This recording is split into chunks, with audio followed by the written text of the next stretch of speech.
Stock market course for beginner के lesson number 5 में आप सभी का स्वागत है। पिछले वीडियो में हमने देखा था कि जनरल कंसल्टेंसी अच्छा परफॉर्म कर रही है और वो अपना एक्सपेंशन करने के लिए एक और फंडिंग उठाना चाहती है।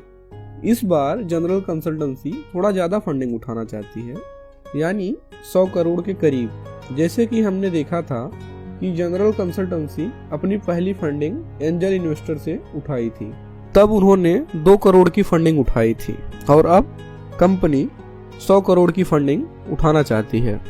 पर नॉर्मली एंजल इन्वेस्टर इतनी बड़ी फंडिंग प्रोवाइड नहीं करते हैं, इसलिए उन्होंने बीसी यानी वेंचुअल कैपिटल से फंडिंग उठाने का फैसला किया। तो फिर उन्होंने कुछ वेंचुअल कैपिटल को अप्रोच करना शुरू किया। कंपनी के अच्छे ग्रोथ के चलते उन्हें तुरंत वेंचुअल कैपिटल से फंडिंग मिल गई। तो इस तरह से एबीसी पार्टनर उन्होंने 100 करोड़ की फंडिंग उठाई। इस फंडिंग राउंड के बाद कंपनी की ग्रोथ और तेजी से बढ़ने लगी। कंपनी अच्छा खासा रेवेन्यू और प्रॉफिट कमाने लगी। कंपनी के अच्छे बिजनेस के चलते जनरल कंसल्टेंसी का अच्छा नाम होने लगा और उन्हें अच्छे खासे कॉन्ट्रैक्ट भी मिलने लगे। कंपनी के इस ग्रोथ से आलोक और प्रिंस खुश थे और वो एंजल इन्वेस्टर खुश थे और एबीसी बीसी पार्टनर भी खुश थे। अगले 2-3 सालों तक कंपनी की ऐसे ही ग्रोथ बरकरार रही। हाँ, बीच बीच में थोड़े अप्स एंड डाउन्स आए, लेकिन कंपनी ने उन्हें मैनेज कर लिया और अपने इसी ग्रोथ को बरकरार रखने के लिए कंपनी और फंडिंग उठाने की प्लानिंग कर रही थी। इस बार कंपनी 1000 करोड़ की फंडिंग उठाने की प्लानिंग कर रही थी।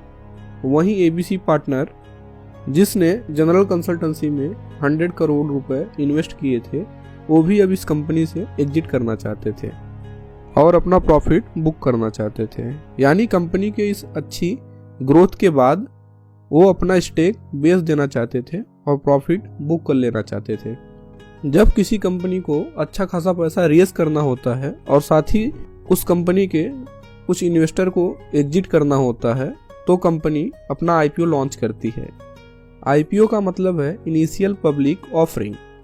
यानी जनरल कंसल्टेंसी ने अब स्टॉक मार्केट से पैसा उठाने की प्लानिंग कर ली थी।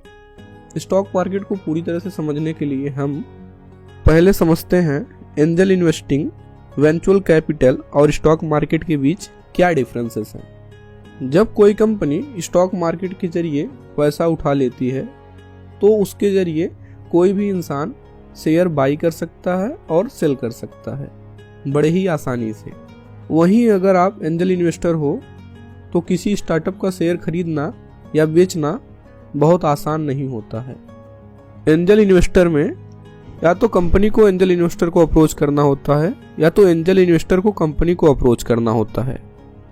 और मान लो किसी एंजल इन्वेस्टर ने किसी कंपनी में इन्वेस्ट कर दिया है, तो उस शेयर को बेचना आसान नहीं होता है।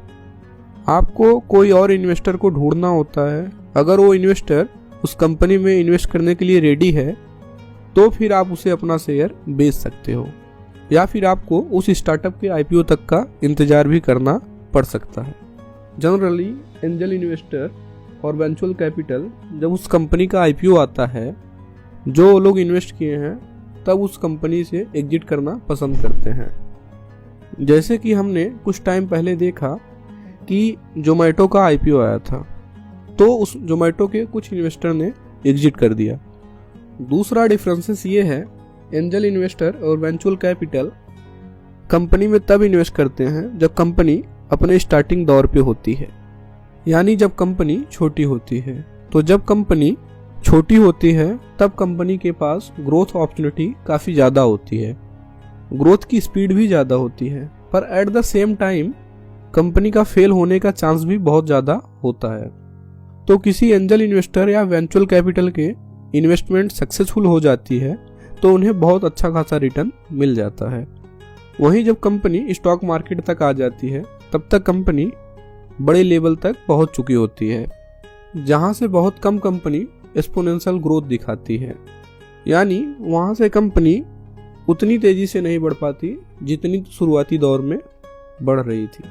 पर एट द सेम टाइम जब तक कंपनी स्टॉक एक्सचेंज में लिस्ट हो जाती है, तब तक कंपनी वेल सेटल कंपनी बन जाती है, जहां से कंपनी के फेल होने के चांसेस कंपैरेटिवली कम हो जाते हैं, यानी कंपनी के शुरुआती दौर के मुकाबले कम हो जाते हैं। तो चाहे एंजल इन्वेस्टिंग हो, वेंचुरल कैपिटल फंडिंग हो या फिर स्टॉक मार्केट हो, ये सारे इक्विटी फंडिंग के तरीके हैं। तो आप एज अ एंजल इन्वेस्टर किसी स्टार्टअप में इन्वेस्ट करते हो या फिर स्टॉक मार्केट के जरिए किसी कंपनी का शेयर खरीदते हो, तो उसका मतलब है आप उस कंपनी को पैसा देते हो और कंपनी उसके बदले आपको कंपनी का शेयर यानी आपको हिस्सेदारी देती है, यानी ओनरशिप देती है। तो यहाँ से आगे हम आईपीओ प्रोसेस को पूरी तरह से समझेंगे, साथ ही स्टॉक मार्केट को समझना यहाँ से हम शुरू कर देंगे। इसी स्टोरी को कंटिन्यू करके हम अगले स्टोरी में स्टॉक मार्केट को डिटेल में समझेंगे।